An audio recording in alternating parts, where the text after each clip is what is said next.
Questa è l'ultima acqua calda, calda per così dire, questa sarebbe l'acqua fredda, che non c'è, e questo è il rubinetto chiuso. Alessandro è senza acqua da metà luglio. La sorgente da cui ha sempre attinto, non essendo collegato all'acquedotto, è prosciugata dalla scorsa estate. Come fai?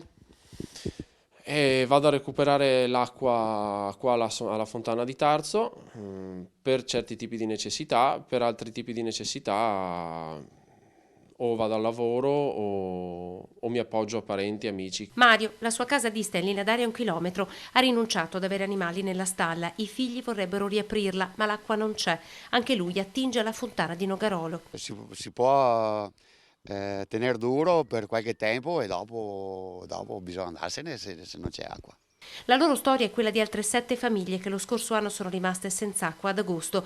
Quest'anno l'emergenza è arrivata prima, con la primavera. A testimoniarlo queste immagini del torrente Cervano che attraversa il comune di Tarzo.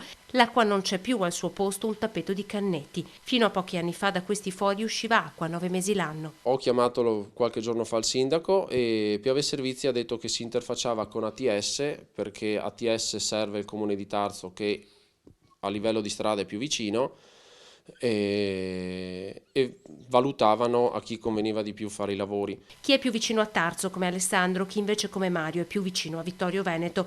Un primo preventivo di allacciamento all'acquedotto parla di 150.000 euro di spesa, una cifra per loro insostenibile. Dalle colline patrimonio UNESCO dove una pioggia di fondi è arrivata, i residenti di Borgo Luce invocano il diritto di avere un bene di prima necessità come l'acqua. In caso contrario il borgo potrebbe essere abbandonato e restare così un luogo fantasma all'ombra dei filari del Prosecco.